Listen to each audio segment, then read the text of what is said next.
दुनिया भारत की ओर देख रही है। पता नहीं दूरबीन ले ली है, खरीद ली, क्या कर रही है। मैक्रो साहब ने नई दूरबीन ली है, किशिदा ने नई दूरबीन ली है, हो सकता है पुतिन और जीपिंग ने नई दूरबीन खरीद ली हो, बाइडन साहब ने, सुनाक ने नई दूरबीन ले ली हो। सब अपने अपने महलों के ऊपर चढ़ के भारत की ओर देख रहे हैं कि भारत क्या कर रहा है। चलिए, मैं आता हूं दादा आपके पास।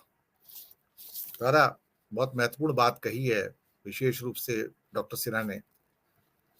लेकिन सवाल ये पैदा होता है कि जो स्टोरी है इकोनॉमिस्ट के अंदर जो आती है, वो कहती है कि ये स्टोरी सिर्फ मैनिपुलेशन की नहीं है, ये स्टोरी सिर्फ फ्रॉडुलेंट ऑडिटिंग की नहीं है, ये स्टोरी सिर्फ गलत कॉर्पोरेट गवर्नेंस की नहीं है, और ना ही ये स्टोरी रेगुलेटर्स हैं उनके चुप रहने की है। ये स्टोरी है फेवरेटिज्म की, ये स्टोरी है undermining of institutions, courts and police की। ये स्टोरी बेसिकली वहां से निकलती है जहां पर आप सरकार के फेवर में जजमेंट दो और आपको राज्यसभा की लीडरशिप, अपना मेंबरशिप मिल सकती है, आपको किसी स्टेट की गवर्नरशिप मिल सकती है, आप किसी एनसीएलटी के चेयरमैन बन सकते हैं। यानी कि सुप्रीम कोर्ट के जज के रूप में काम करते हुए अब आप अगली पोस्टिंग को मैनेज कर सकते हैं सरकार के पक्ष में, अपना क्या कहते हैं कि जजमेंट देकर। ये हमारे हाल है। अगर ये विदेशी इंस्टीट्यूशंस ना हो जो भारत की इन खामियों को उजागर करें, तो हमारे यहां तो ऐसा लगता है कि जैसे हमारी कल्चर वल्चर में कन्वर्ट हो चुकी है। कौन सी कल्चर है यहाँ पर? मुझे तो चारों ओर वल्चर्स नजर आ रहे हैं जहां सबकी दौलत इकट्ठी करके कुछ हाथों में सौंप दी जाती है, सारी मैनिपुलेशंस होती हैं, सारे फ्रॉड होते हैं। बल्कि हिंडनबर्ग कहता है he is the biggest con of India, independent India, ये वर्ड यूज करते हैं वो। और एक बंदा है जो तिरंगा पहन के ओढ़कर अपने आप को देशभक्त कहता है और बोलता है मेरे ऊपर जो आक्रमण है वो भारत देश के ऊपर आक्रमण है। दादा, ये कौन से राज में आ गए हम? दिनेश जी, मैं तो प्री इंडिपेंडेंस बॉर्न हूँ और मैंने मेरे घर में भी देखा था आजादी के लिए मेरे फादर, मेरी ग्रैंडमदर वगैरह उन्होंने क्या क्या किया था। पूरे देश में आजादी के लिए कुछ चल रहा था और क्या क्या बलिदान दिया। भगत सिंह को याद करो, किसको याद करो। लेकिन उसी टाइम महात्मा गांधी जी ने एक पुस्तक लिखा था, मारा स्वप्ननु Bharat, my India of my dream. तो ये उसमें उन्होंने क्या क्या बताया था कि मेरे आजाद भारत में क्या होगा क्या नहीं होगा। महात्मा गांधी जी तो विचारक थे, फिलोसोफर भी थे और उन्होंने अपनी लाइफ में ये फिलोसॉफी किया था। तो उसके बारे में वो जो सुनना था, वो जो पुस्तक मैंने पढ़ा था, तब मुझे लगा कि भारत हमारा क्या क्या होगा। लेकिन आज जब हमारे आजादी का 75 इयर्स का अमृत महोत्सव मना रहे, तब हमें लगता है कि क्या इसलिए हमने ये आजादी प्राप्त की थी? क्या इसीलिए हमने ये सब किया था? आप बात कर रहे थे हमारे देश के दो बड़े बड़े इंडस्ट्रियलिस्ट की। मैं कहीं हमारे गुजरात के बारे में लेक्चर कर रहा था, तब मैं गुजरात की बात कर रहा था और मैं बोलता था मुझे गर्व है मैं गुजराती हूं, क्योंकि हमारे दो गुजराती ऐसे हो गए, महात्मा गांधी जी और सरदार पटेल, जिन्होंने भारत के ये आज जो परिस्थिति है वो भारत ऐसा हो कि जो आगे बढ़े। दो ऐसे गुजराती जो थे, इसके पर हम गर्व लेते थे कि गुजरात ने भारत को क्या दिया। और दो गुजराती की बात करूं क्रिकेट के में, हार्दिक पांड्या और रविंद्र जाडेजा, उन्होंने भारत का नाम आगे बढ़ाया।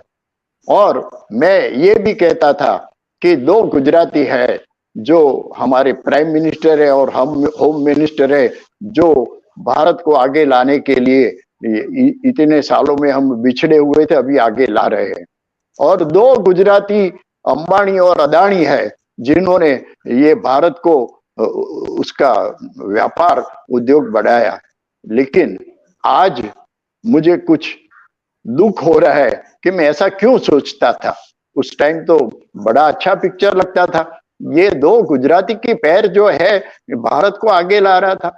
आज जब मैं मोदी जी और अमित शाह की जोड़ी के बारे में बात करता हूं, या तो अंबानी अदानी की जोड़ी के बारे में बात करता हूं, तब मुझे अंदर से कुछ न कुछ पिंचिंग होता है कि ये हमारे दो गुजराती अब भारत को कहां ले जा रहे हैं। अंबानी ने जो किया, ऑफ कोर्स धीरू भाई अंबानी ने बहुत मेहनत की होगी होती, लेकिन उसका अंबानी का भी अभी जब बात होती है, एक भाई तो गया लेकिन दूसरा भाई जो मुकेश अंबानी है वो आगे बढ़ रहा है। अनिल अंबानी का क्या हुआ अभी कुछ सच्चा रिपोर्ट तो आ नहीं रहा है, लेकिन उसने सिर्फ दिवाला निकालने का बाकी रहा है। तो अभी अदानी की जब ये बातें हमारे देश में से बाहर नहीं आई, विदेश से बाहर आई कि अदानी ने ऐसा किया, वैसा किया, ऐसा किया, तो फिर मैंने रिसर्च किया कि अदानी ने इतने पैसे अदानी के पास आए कहां से। न तो उसका कोई मैन्युफैक्चरिंग यूनिट है, न तो अंबानी जैसी कोई बड़ी जामनगर रिफाइनरी है, न तो कोई ऐसा हो। हाँ, उसके पास जो है वो सब सर्विस प्रोजेक्ट, एयरपोर्ट लिया, रेलवे लिया, ये लिया, अभी और कुछ ऐसे ले रहे जिसमें कोई मैन्युफैक्चर पोर्ट्स है। हाँ, पोर्ट्स है। हाँ, पोर्ट्स तो आप मैं तो मुंद्रा गया था, मुंद्रा मैंने देखा था। ऑफकोर्स ये मुंद्रा मोदी ने ये जमीन नहीं दी थी, चिमन भाई पटेल जो कांग्रेस के हमारे चीफ मिनिस्टर थे उन्होंने दी थी, लेकिन ये सब सर्विस प्रोजेक्ट है। यहां से माल आया और वो पोर्ट से कहीं और भेज रहे, या तो कहीं से आया माल और यहाँ इंडिया में ला रहे। उन्होंने उसमें क्या किया? तो अदानी ने कुछ ऐसा नहीं किया जो अंबानी ने, तो मानो के उसकी कपड़े की मिल है, या तो रिफाइनरी है, या तो टाटा की बात करो, या दूसरे इंडस्ट्रियलिस्ट की बात करो, उसने कुछ न कुछ किया। इसने तो क्या किया। और आज अब अदानी ने धंधा किया, अच्छा है, चलो वो एंटरप्रेन्योरशिप बताया, ये बताया, तो हमारे मोदी साहब इसमें क्या रोल उनका है वो तो बाद में बात बाहर आएगी। लेकिन कोई ऐसी तटस्थ, कोई न्यूट्रल एजेंसी हम बनाए कि इसमें ये हिडनबर्ग ने जो बातें की वो सच्ची है, या तो अदानी ने जो किया वो सच्चा है। तो मोदी साहब तो वो तो हमारे देश के नेता है, माननीय बड़ा प्रधान है, तो उनको ये ऐसी सर्च कमेटी बनाने में क्या तकलीफ है मुझे समझ में नहीं आता। जो सच है वो बाहर आ जाएगा, क्योंकि मोदी साहब तो बोलते हैं कि मैंने तो देश के लिए मेरा जीवन खपा दिया है, मैंने घर छोड़ा है, मैंने ये छोड़ा है, और मैं राष्ट्र के उत्थान के लिए मैं कर रहा हूं। अगर इस बात में कोई सच्चाई है तो सच्चाई क्या है? वो हिडनबर्ग सच्चा है या अदानी सच्चा है? वो बात बाहर लाने के लिए कोई कमिटी, हाँ मानो जेपीसी उनको पार्लियामेंट्री कमिटी नहीं करनी है, तो कोई रिटायर्ड सुप्रीम कोर्ट के जस्टिस है, उनकी कोई कमिटी बनाए। ये क्यों नहीं हो रहा है? मैं रात दिन सोचता हूं। मैंने सोचा चलो भाई ये प्रेसिडेंट के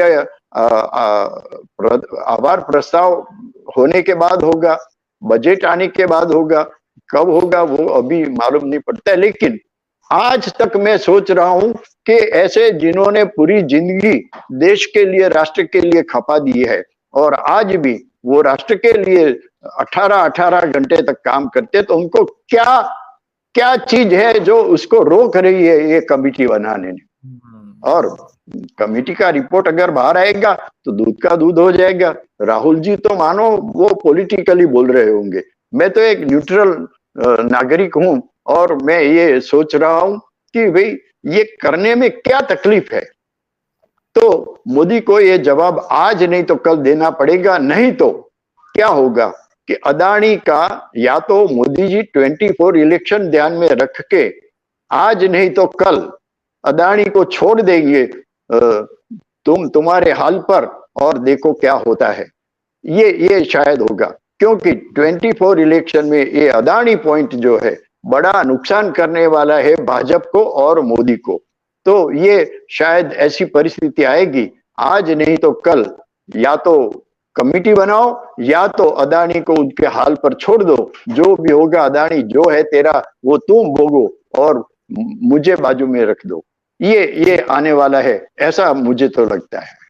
जी दादा, बिल्कुल। ये फोटोग्राफ है जो